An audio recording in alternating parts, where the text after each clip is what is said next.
Next, we're going to talk about two processes that are used to deliver DNA in bacterial cells. And these are processes that we have discussed before. Remember, bacteria are capable of horizontal transfer of DNA, transferring DNA from cell to cell in the same generation. We said there are three mechanisms for this. There's conjugation, transformation, and transduction.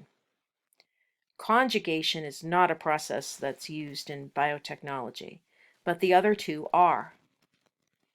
We can deliver plasmid vectors into bacterial cells by taking advantage of the natural process of transformation.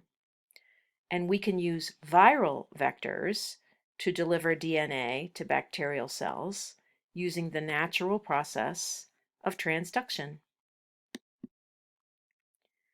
Let's review transformation first. During the transformation process, bacterial cells are going to take in free DNA, in other words, DNA that is not inside a cell, but rather in the environment around them. Now, I have a term in here we haven't discussed yet, and that's this word competent. As you can imagine, it's not easy for all cells to take in a piece of DNA across their cell membrane. We talked about cell membranes and their chemistry, and the bacterial membrane is actually a barrier for a lot of things coming in and out of a cell. So, bacterial cells have to have a feature or a trait called competence. Competence is simply a word that describes membrane structure, allowing particular cells to get a DNA molecule across the membrane and into the cytoplasm. Now, the DNA that can be taken up by competent bacterial cells can be in either a linear form, like a fragment, or in the form of an entire plasmid. If a plasmid is taken across the membrane and into the cytoplasm, it can remain as a plasmid in the cell. If a fragment is taken into the cell, however, that fragment is going to have to be integrated into the bacterial chromosome. And again, this is where natural restriction enzymes come into play. In biotechnology, the plasmids that we make in the laboratory, remember, can be created to contain the DNA that we want to insert into living cells. Again, we can open up existing plasmids with restriction enzymes, and we can either remove DNA or we can add DNA. We can put in new genes or we can alter genes. These engineered plasmids can then be placed in culture with, again, competent bacterial cells, and then those cells will take in the plasmid and express the plasmid as though it were naturally created.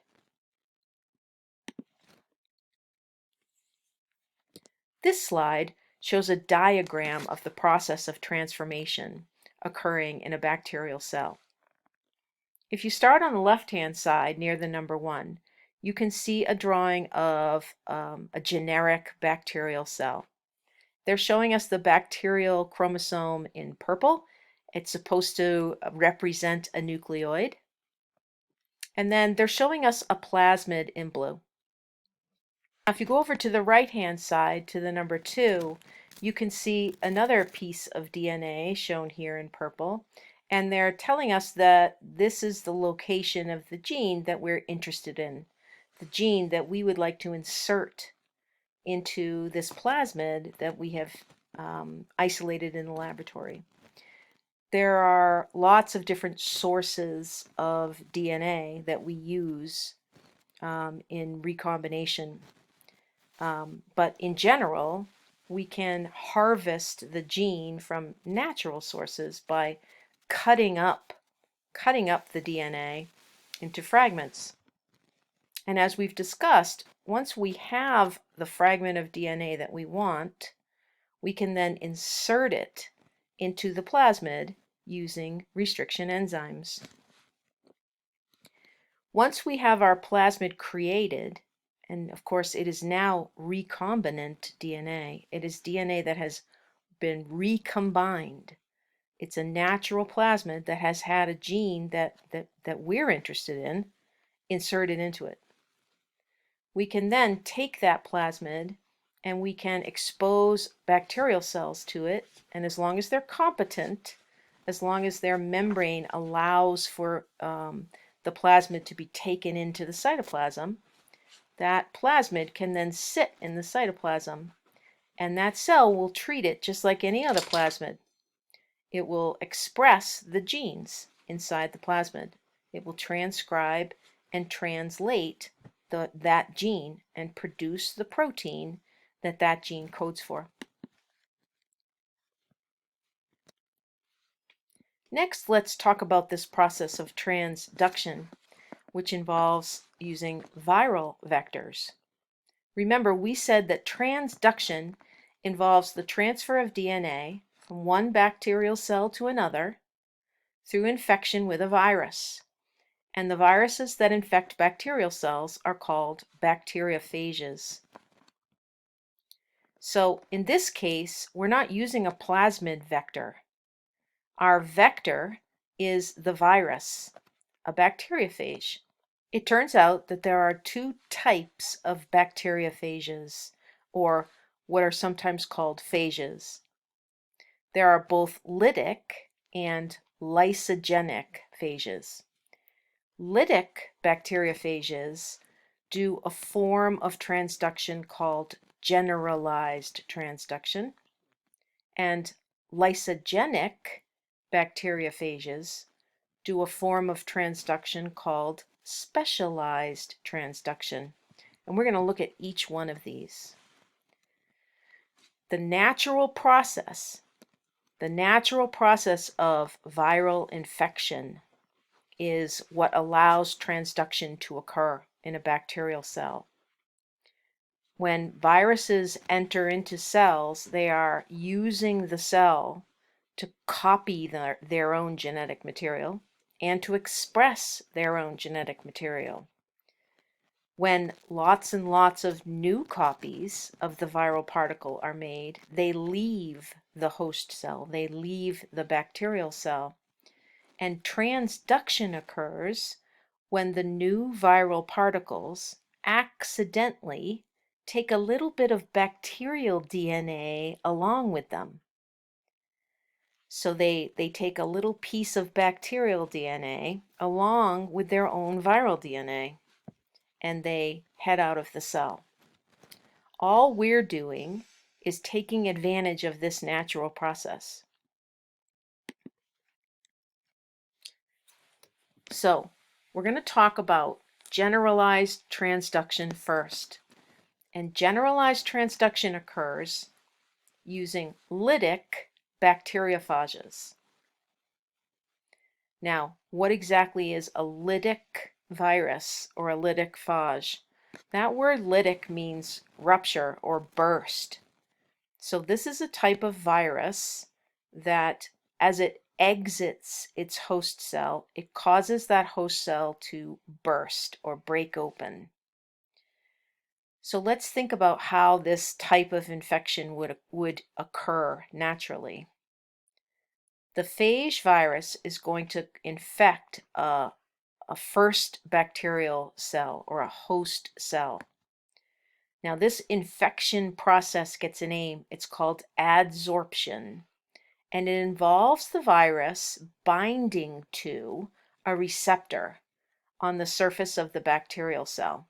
So that means there has to be a protein on the surface of the virus that can bind very specifically to a receptor on the surface of the bacterial cell. That's called adsorption. Next, the virus, the phage, injects its DNA into the bacterial cell. This process causes the bacterial chromosome to fragment. And that's an important part of lytic bacteriophage infections. What's going to happen once the bacterial chromosome has been fragmented is that the bacterial cell is going to continue to use its DNA just like it always does. It's just that it's doing it to little pieces instead of one circular chromosome. It will replicate its DNA, it will express its DNA. It's just that, again, the circular chromosome has been fragmented. This will allow for the viral DNA that has been inserted to get replicated and expressed right along with the fragments of bacterial DNA. In other words, the host cell can't tell viral DNA and its own DNA apart. So all of the bacterial cell's own DNA will get replicated, the viral DNA will get replicated. All of the bacterial cell's own DNA will get expressed, and the viral DNA will get expressed. This is going to create new viral DNA and new viral protein for new viral particles. And all of that new viral DNA will then be packaged inside of new viral particles. Along the way, some of the fragments of bacterial DNA will be accidentally packaged into the new viral particles. Once all of the new viral particles are made, they are going to lyse the cell. They're going to do that lytic process where they break open the cell and leave, off to infect a second cell or a third cell, and so on. Once again, they will bind to the surface of this new cell through adsorption. They will inject their DNA into this new cell. But in addition to injecting their DNA in, they're also going to inject that little fragment of bacterial DNA that they picked up from the last cell. This is generalized transduction. On this slide, we can see a drawing of this process. In brown, we have a representation of a generic bacterial cell, and you can see it has a single circular chromosome. In purple, they've drawn a bacteriophage, a virus that is capable of infecting bacterial cells. This bacterial cell is intended to represent an E. coli, by the way. So we can see adsorption occurring. The purple bacteriophage has landed on the surface of the cell. A protein on the bacteriophage has bound to a receptor on the cell, and the genetic material has been injected. That's this blue material here. Now let's move over to number 2. The injection process has caused the bacterial chromosome to fragment. So now we have pieces of the bacterial chromosome in here, as well as a piece of the phage genetic material. If we go to the next drawing, you can see all kinds of fragments of genetic material in here. And again, we'll stick with viral DNA for this example. So lots and lots of DNA fragments in this cell. The cell can't tell which DNA is its own and which DNA came out of the virus. So the cell will go on doing what it does with its DNA. It will replicate its DNA and it will express its DNA. As it expresses viral DNA, it's going to make viral protein. And over time, those viral proteins will then lead to new viral particles being made. And viral DNA will be packaged into these new viral particles. But accidentally, sometimes, some of the bacterial fragments of DNA get packed in here too. so that when the bacteriophages, the new ones, break out of the cell, again, that's called lysis, they now not only contain viral DNA, but they also contain bacterial DNA. These new phage particles are then going to go on and infect new bacterial cells. And when they bind to these new bacterial cells and inject their genetic material, they're not only going to inject their own viral DNA, but they will also inject that little fragment of bacterial DNA that they picked up from the first cell.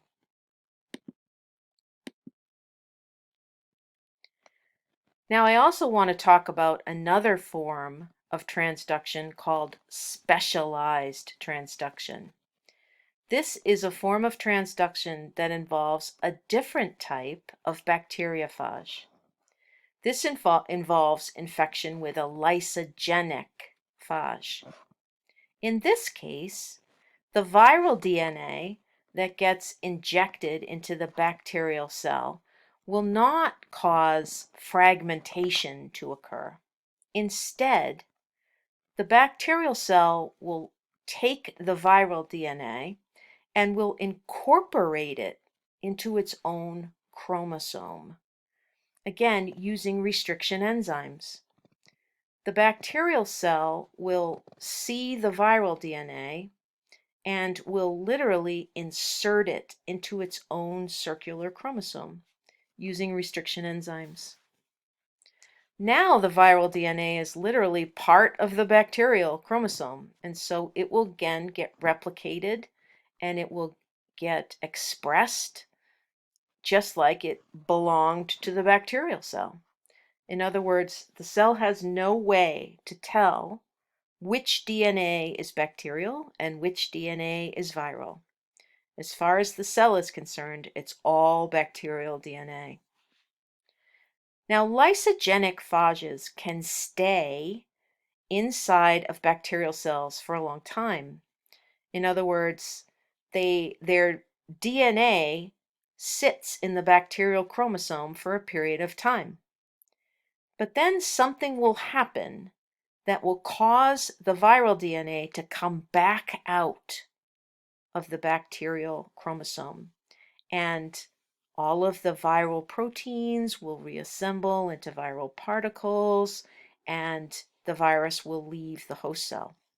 Now, what exactly happens to cause a lysogenic phage to become a lytic phage is stress. That lysogenic phage that had its DNA inserted into the bacterial chromosome, again, can sit there for a while and not do anything. But if the bacterial cell gets stressed, the lysogenic phase will revert and become a lytic phage. The viral DNA will come out of the bacterial chromosome. All of the expressed viral proteins will assemble into new viral particles, and the viral DNA will be packaged into those new viral particles, and those new viral particles will break out of the host bacterial cell. Here's where the transduction occurs. When a bacterial cell experiences that stress and triggers the lysogenic phage to become a lytic phage, when the viral DNA exits the bacterial chromosome, it doesn't exit precisely. As the viral DNA comes out of the bacterial chromosome, it takes a little piece of the bacterial DNA with it.